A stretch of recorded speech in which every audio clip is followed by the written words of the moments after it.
कुरुक्षेत्र की धरती कांप रही थी।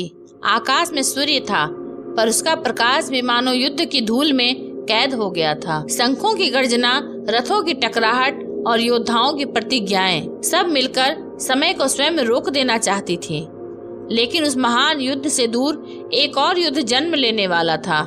एक ऐसा युद्ध जिसमें शत्रु कोई राजा नहीं, कोई सेना नहीं, बल्कि स्वयं मृत्यु थी। हिमालय की तलहटी में घने वन के बीच एक युवा योद्धा ध्यान में बैठा था।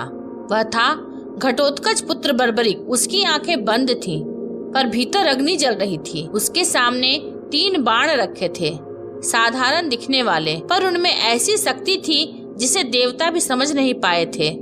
कहा जाता था, पहला बाण लक्ष्य को चिन्हित करता है, दूसरा शत्रुओं को बांध देता है और तीसरा संपूर्ण विनाश कर लौट आता है। बर्बरिक ने प्रतिज्ञा ली थी, वह सदैव कमजोर पक्ष का साथ देगा। उसे युद्ध का लोभ नहीं था, उसे केवल न्याय चाहिए था। पर नियति कुछ और लिख चुकी थी। उस रात वन असामान्य रूप से शांत था। अचानक हवा रुक गई, पत्ते स्थिर हो गए और तापमान इतना गिर गया मानो जीवन स्वयं पीछे हट रहा हो। बर्बरिक ने आंखें खोली। उसके सामने एक छाया खड़ी थी, न कोई रूप न कोई चेहरा, सिर्फ अंधकार। छाया बोली, हे वीर, क्या तुम जानते हो तुम्हारी शक्ति संतुलन तोड़ सकती है? बर्बरिक शांत स्वर में बोला, तुम कौन हो? उत्तर आया, मैं अंत हूँ, मैं समय हूँ, मैं मृत्यु हूँ। वन की धरती कांप उठी। मृत्यु बोली, यदि तुम कुरुक्षेत्र गए तो युद्ध समाप्त नहीं होगा। तुम हर बार कमजोर पक्ष का साथ दोगे और अंत में केवल तुम ही बचोगे। बर्बरिक मुस्कुराया, तो क्या न्याय करना अपराध है? मृत्यु ने पहली बार स्वर कठोर किया।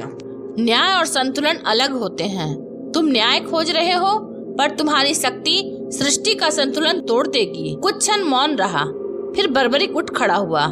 उसकी आंखों में चुनौती थी। यदि मेरी शक्ति से काल भी डरता है तो मैं उस काल को देखना चाहता हूँ। यह सुनते ही वातावरण भारी हो गया, क्योंकि किसी मनुष्य ने पहली बार मृत्यु को चुनौती दी थी। बर्बरिक को अपनी माता की बात याद आई। बेटा, शक्ति का अर्थ जीतना नहीं, बल्कि सही समय पर त्याग करना है। पर उसके भीतर प्रश्न था, यदि धर्म के लिए शक्ति मिली है तो उसका प्रयोग क्यों न किया जाए? उसके मन में युद्ध की छवियां उभरने लगी।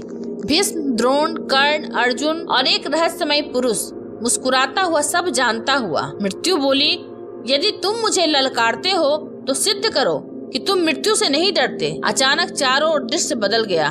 बर्बरिक ने देखा, उसका अपना शरीर भूमि पर गिरा हुआ है, रक्त, शांत चेहरा और ऊपर खड़ा स्वयं वह।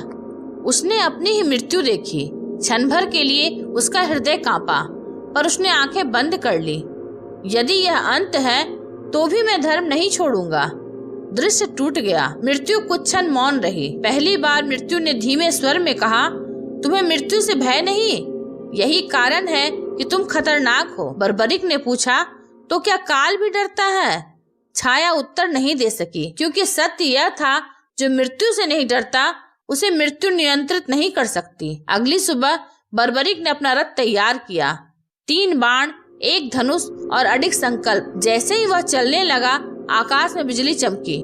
मृत्यु की आवाज फिर गूंजी, यदि तुम युद्ध भूमि पहुँचे तो तुम्हारा अंत निश्चित है। बर्बरिक हंसा, हर योद्धा जन्म से ही मृत्यु की ओर चलता है, मैं केवल रास्ता चुन रहा हूँ। उधर कुरुक्षेत्र में एक दिव्य पुरुष सब देख रहा था। वह जानता था, यदि वह युवक युद्ध में उतरा तो महाभारत का परिणाम बदल जाएगा। वह मुस्कुराया, समय आ गया है। युद्ध से पहले की रात। बर्बरिक ने आकाश की ओर देखा। सितारे असामान्य रूप से चमक रहे थे। उसे लगा मानो पूरा ब्रह्मांड उसे देख रहा हो। उसने धीरे से कहा, यदि मेरा अंत ही धर्म की रक्षा है तो मैं तैयार हूँ। तभी पीछे से आवाज आई, दान दोगे वीर? बर्बरिक मुड़ा। एक साधारण ब्राह्मण खड़ा था, पर उसकी आंखों में पूरा ब्रह्मांड झलक रहा था और यहीं से शुरू होने वाला था इतिहास का सबसे अद्भुत क्षण। लेकिन कहानी यहाँ समाप्त नहीं होती, क्योंकि महाभारत का एक रहस्य आज भी अनसुलझा है। कहा जाता है, जब युद्ध समाप्त हुआ तब स्वयं बर्बरिक ने श्री कृष्ण से एक ऐसा प्रश्न पूछा जिसका उत्तर सुनकर पांडव भी मौन रह गए। क्या था वह प्रश्न और क्यों श्री कृष्ण कुछ क्षणों के लिए शांत हो गए? यह रहस्य जानेंगे अगली कथा में।